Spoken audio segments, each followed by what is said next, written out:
বিয়ে দিয়ে ছেলে বেঁচে দিছি। হ্যাঁ, আরে বাবা, এক্স্যাক্টলি রাইট। হ্যাঁ, মায়ের দিকে ঝুঁকলে হয়ে যায় মামাস বয়, আর যদি বউয়ের দিকে ঝুঁকে, হ্যাঁ হ্যাঁ হ্যাঁ, আমার পোলাটা এত ভেড়া হবে এটা ভাবি নাই। তো মেয়ের মা বা ছেলের মায়ের এই সংসারের প্রতি যে নাকটা ঢুকিয়ে রাখা, এটা একটা সংসার ধ্বংস করে ফেলে। হাঁটিতে শিখে না শিশু, না খেয়ে আছাড়। বাপ মা তখন হয়ে যাবে কি চন্দ্র বা সূর্য হিসেবে, তারা আলো দিবে। এখন যদি সূর্য এসে আমাদের পৃথিবীতে ঢুকতে চায়, তাহলে কি হবে? পৃথিবীর 12টা বাজবে না? খুব কম ছেলেই পারে ব্যালেন্স করে চলতে। তার ছেলেটার বয়স হয়তো 24 বছর, কিন্তু সে একটা সিম্পল বাজার করতেও মায়ের দিকে তাকায়। আমার নোটবই কোথায়, মা আমার মোজা কোথায়, মা আমার খাবার কোথায়, এই মা মা মা মা করতে করতে মাও এটা দায়িত্ব নিয়ে ফেলে। অনেক সম্পর্ক ভাঙে পরকীয়ার জন্য, এটা সত্যি।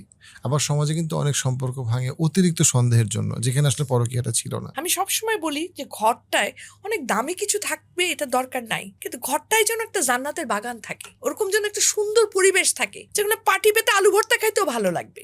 ইস, নিশাই তো ভালো বানাইছে, এটুকু বলতে সমস্যা কোথায়?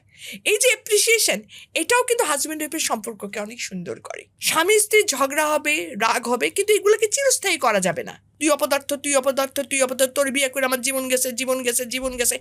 আর অনেক ভালো মানুষ ছিল বিয়ে করার। কমন ডায়লগ, আমি দেখেই তোমার সংসার করলাম, আমি দেখেই তোমারই বিয়ে করলাম। কিন্তু এগুলা সবসময় বললে হয় কি, আফটার অল সেও তো মানুষ, ভেতরে রক্তপাত হতে থাকে। যদি স্বামী স্ত্রী বন্ধু সুলভ হয়, স্বামী স্ত্রী ইয়ার্কি করেও কিন্তু অনেক কিছু বাতাসে উড়ায় দেওয়া যায়। এই যে অক্ষমতার খোঁজে সারাক্ষণ দিতে থাকা, এটাও বন্ধ করা উচিত।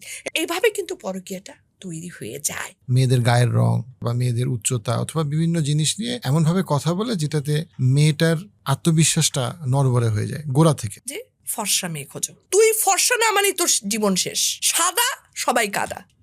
আমরা কখনো আমার বাচ্চাটাকে ওর সাথে ওকে নিয়ে আলাপ করি না।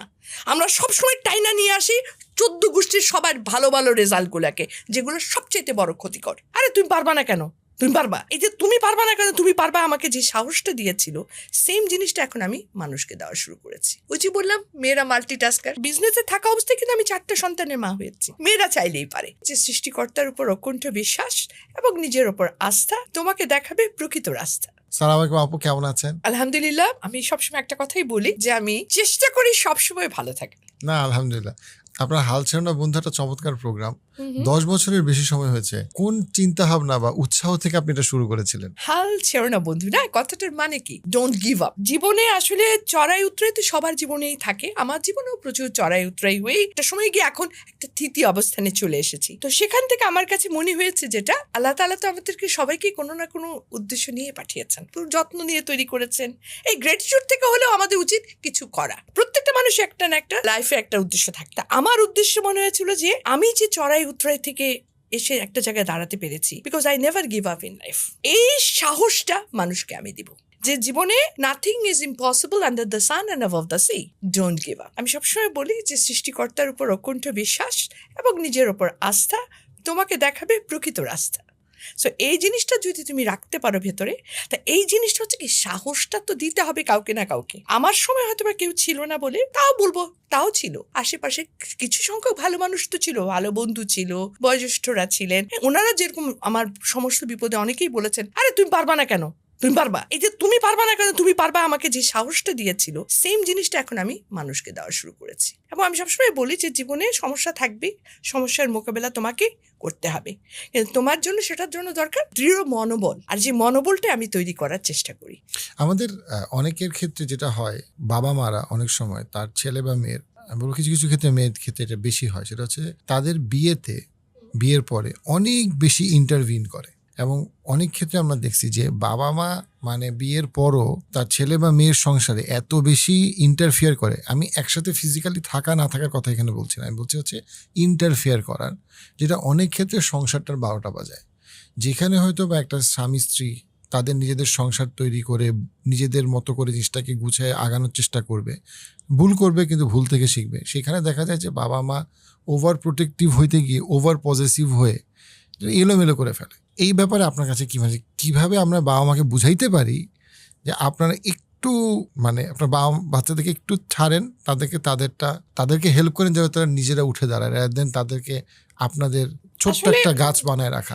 অনেস্টলি বাবাদের এখানে খুব কম বাবারা এটা করে। এখানে আমি যদিও নিজে মহিলা, বাট স্টিল বলছি, বাবাদের মেয়ের মা বা ছেলের মায়ের এই সংসারের প্রতি যে নাকটা ঢুকিয়ে রাখা, এটা একটা সংসার ধ্বংস করে ফেলে।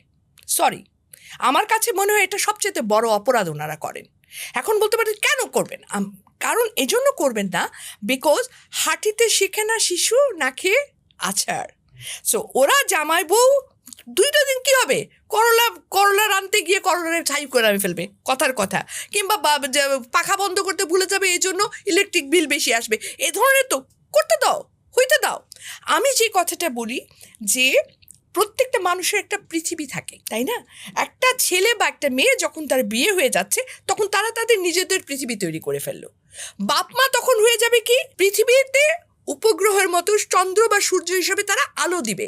কিন্তু এখন যদি সূর্য এসে আমাদের পৃথিবীতে ঢুকতে চায়, তাহলে কি হবে, পৃথিবীর 12টা বাজবে না? ঠিক তেমনি ওনারা কি করে, ওনারা সন্তানের বিয়ে দিয়েও ওই পৃথিবীর মধ্যে ঢুকে যেতে চান, যেটা সবচেয়ে বড় ভুল। ওনারা যদি উপর থেকে চাঁদের আলো বা সূর্যের আলো দিতেন, তাহলে কিন্তু অনেক ভালো থাকতো, সংসারটা সুন্দর হইতো। কিন্তু এটা হয় না, এটা ওনাদেরকে বুঝতে হবে এবং ছাড় দিতে হবে। কারণ আজকালকার, স্পেশালি এখনকার যুগে, এটা অনেক বড় সমস্যা হয়ে যাচ্ছে। বিকজ আজকালকার বাচ্চারা কিন্তু, আমি বলবো যে 12 থেকে 14 বছরের মধ্যে অনেক ম্যাচিউরড হয়ে যায়। সেখানে 22, 25, 26, 27, 30 যেই বয়সে সে বিয়ে করছে, তো টোটালি তারা তাদের ডিসিশন লাইফের, তারা আজকে ভাত খাবে না পোলাও খাবে, নাকি আজকে না খেয়েই থাকবে, থাকুক না, কি যায় আসে। ওদেরকে এই স্বাধীনতা দিতে হবে, ওদেরকে স্পেস দিতে হবে। আমি এই জায়গায় গিয়ে প্রত্যেকটা পিতামাতার কাছে বলবো, সন্তানের বিয়ের পরে নাক গলানো বন্ধ করো। হ্যাঁ, ডেফিনেটলি তোমরা কেমন আছো, ভালো আছো, জিজ্ঞেস করতেই পারো, কি খাইলি, কেমনি খাইলি, কি দেয়া খাইলি, হায় হায় হায় এখন এটা করো না, এই জিনিসগুলো বন্ধ করতে হবে। বিকজ লেট দেম, লাইফটা তো আজীবন বাবা মা থাকে না, কিন্তু লাইফের যে বিটারনেসগুলো ওরা এখন বুঝে বুঝে আগাক। কিন্তু এগুলো আমরা তুলে করে দিতে গিয়ে কিন্তু ধ্বংস করে ফেলি। ওই যে সূর্যকে নিয়ে আসি পৃথিবীর মধ্যে, তো এই কাজ থেকে বেরিয়ে আসতে হবে। কোনো বাবা মারই উচিত না পিতামাতার ক্ষেত্রে, যতই তারা লাভেবল হোক, হ্যাঁ বসেন, যে ধর্মের আছেন দোয়া করেন সন্তানের জন্য, কিন্তু সন্তানের ঘরে নাক গলায়েন না। এখানে একটা প্রবলেম হয় কি, অনেক ক্ষেত্রে মারা তার ছেলেদেরকে একদম, স্পেশালি ছেলেদেরকে একদমই একটা ফিয়ার অফ মিসিং আউট কাজ করে। আপনি একদিকে যেমন চাকরি করছেন, বিটিভিতে একসময় আপনি অ্যাক্টিভ ছিলেন, একসময় আপনি ডিরেক্টর ছিলেন, আবার একসময় আপনি বিজনেস করতেছেন এখন, পাশাপাশি আপনি 3টা ছেলে এবং একটা মেয়ের, মাশাআল্লাহ, আপনি নিজে আপনার সন্তান হিসেবে তাদেরকে আলহামদুলিল্লাহ সুন্দরভাবে গড়ে তুলছেন। কিন্তু অনেক মাদের ক্ষেত্রে একটা বাস্তবতা যেটা, সেটা হচ্ছে যে সে তার ছেলেকে হারানোর ভয়টা এত বেশি পায় যে অনেক সময় সে তার ছেলে মানে কি বলবো, তার ছেলের সংসারে না ঢুকে সে পারে না। তার কাছে মনে হয় যে এই আমার ছেলেটাকে আমি এত কষ্ট করে বড় করছি, ছেলেটা চলে গেল। আমি বলবো এই ধরনের যারা ফিয়ার অফ মিসিং আউটে থাকে, তাদের ছেলেদের বিয়ে দেওয়া উচিত না, ছেলেকে বসায় রেখে দেওয়া উচিত।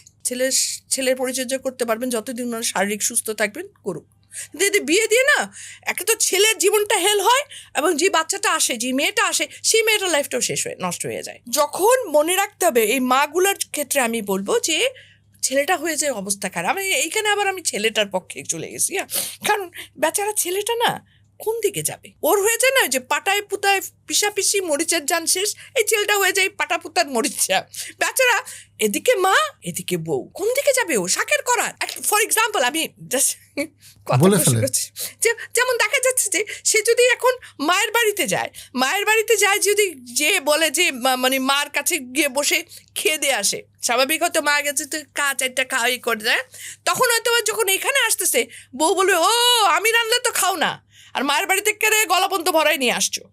আর মার বাড়িতে গিয়ে যদি ওই বউর কথা চিন্তা করে বলে যে আজকে খাবো না, মা বলবো, ও এখন আর মায়ের রান্না ভালো লাগে না, না আগে তুই মায়ের রান্নাটাই খাইতি, তো ও কোন দিকে যাবে?